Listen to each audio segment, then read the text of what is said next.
PR পদ্ধতির সুবিধাটা কি সেটা আগে বলি। পিআর পদ্ধতির সুবিধা হলো এই, 1 নম্বর, সব দল থেকে পার্লামেন্টে লোক যাবে, 1 নম্বর। 2 নম্বর, সব দল থেকে যদি লোক বাইরে ভিতরে থাকে তখন বাইরে আন্দোলন করলে বলতে পারবে পার্লামেন্ট বাইরে আন্দোলন চলবে না, কারণ আপনার কথা বলার জায়গা এখানে আছে। এটা হলো দ্বিতীয়।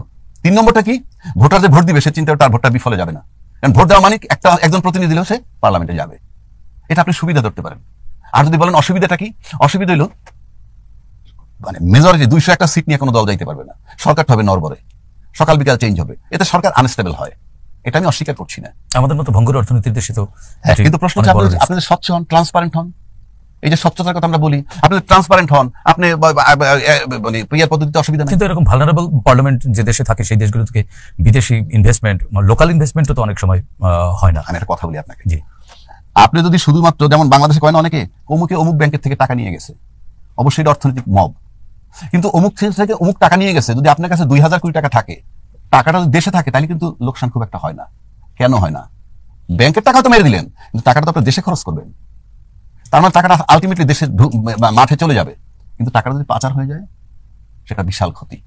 সুতরাং আপনি এই যে টাকাটা পাচার না হওয়া যদি রোধ করতে পারেন, সেটা হলো প্রথম ইয়ে। যেমন আজকে ইউনূস সাহেব থাকে মোটামুটি টাকা পাচার বন্ধ, কেউ যদি মস্করা করে করেন সেটা মিথ্যা বলতেছে।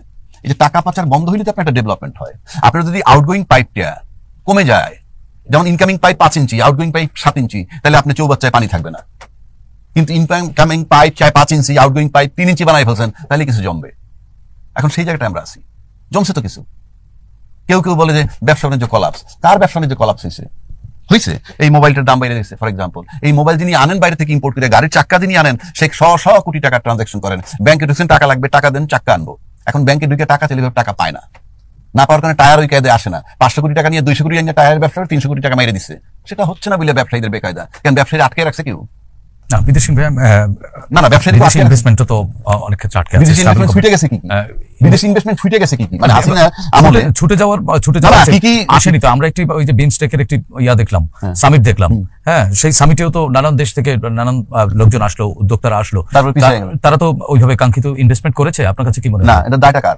এটা দায় তো ঘুরে ফিরে সরকারের নিতে হবে। সরকার তো দায়িত্ব নিবে, কিন্তু সরকারের যে আপনি কি দেখাচ্ছেন, সিনসিনারি কি দেখাচ্ছেন?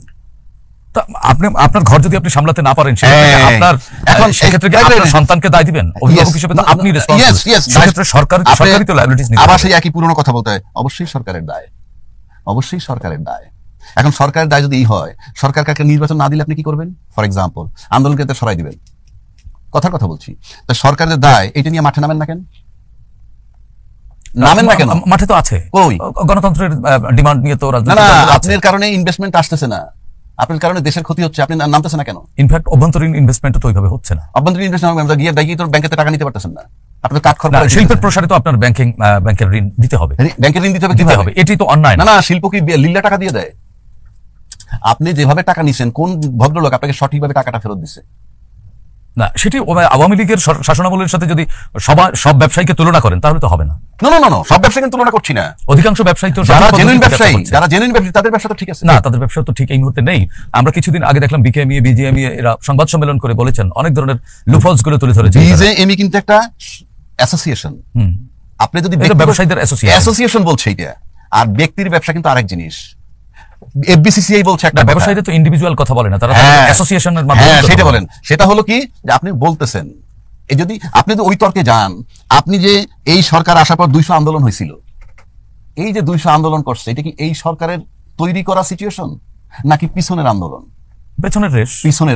পিছনের রেশে যখন আন্দোলন করতে আসলো, তখন আমরা কি কেউ বলছি, কোন রাজনৈতিক দল বলছে যে ভাই আপনারা এই নিরীহ সরকারটাকে ডিস্টার্ব করেন না? এটা তো এই সরকার করে নাই, বিগত সরকারের সময় 16 বছর আপনারা চিৎকার করেন নাই, এখন সে আসছে, তাকে একটা নির্বাচন করতে দেন। কেউ বলছে? বলেনি। আপনি যখন দক্ষিণ সিটি কর্পোরেশন 40 দিন যাবত আটকা থাকলো, কেউ ঢুকতে পারলো না, এটা কি মব নয়? কেউ কি বলেছে যে এটা কইরো না? চাকরিজীবীরা যখন আন্দোলনকারীরা বলতেছে আমরা এই আইন মানি না, তখন কেউ বলছেন আপনারা যে এটা আপনি করেন কেন? Master and servant relation. আপনি কে? প্রজাতন্ত্রের কর্মচারী। ল যেটা হবে, রং হইলো আপনি মানতে বাধ্য, নাহলে বাসায় চলে যাবেন। Very simple. কিন্তু কেউ কি বলছে তার মানে সরকার বিপদে থাকুক? আপনি আমার রিয়েলিটি বলেন, আপনি সরকার বিপদে রাখতে চান? ইউনূস সাহেব বইলা এই পরিস্থিতিতে রয়েছে, এক পাশে আওয়ামী লীগ আর এক পাশে ইউনূস, মানে এক পাশে চুপ্পু সাহেব আর এক পাশে ইউনূস সাহেব বলে রয়েছে। আপনি চক্ষু বন্ধ করে ভাবেন, শুধু ইমোশনালি কথা বললে হবে না। আজকে জুলাইয়ের ইমোশন বলে, এটা আমাকে পাত্তা দিতে চায় না কেউ। জুলাই না হলে তো আয়নাগর বলবৎ থাকতো। জুলাই না হলে তো 29 সাল পর্যন্ত শেখ হাসিনা ক্ষমতায় থাকতো। এই আন্দোলনের রেজাল্টটা কি হয়েছে সেটা বলি। 71 সালে আমরা একটা ভূখণ্ড নিছি, 71 সালে সেই ভূখণ্ডটা প্রতিটি সরকার মনে করতো তাদের পৈতৃক সম্পত্তি, এবং যার কারণে যা মন চায় তাই করতে পারতো। সেই সম্পত্তিটা দেশবাসীর 18 কোটি লোকের সেখান থেকে দখলদার উচ্ছেদ করা হয়েছে। আপনি 18 কোটি লোকের ভূমি দখল করে রাখছিলেন, একচ্ছত্র আধিপত্য রাখছিলেন, সেই তাকে উচ্ছেদ করে দেওয়া হয়েছে। এটা আপনার জমি আপনি উদ্ধার করছেন, অর্থাৎ 18 কোটি লোক তাদের সম্পদটা উদ্ধার করছে। এখন সেই উদ্ধারকৃত সম্পদের তো সুষম বন্টন করতে হবে, মালিকানা নিশ্চিত করতে হবে সাধারণ জনগণ। সেই মালিকানা নিশ্চিত করতে হইলে যেভাবে মালিকানা নিশ্চিত হয় ঠিক সেই প্রসেসে গিয়ে নির্বাচন করতে হবে।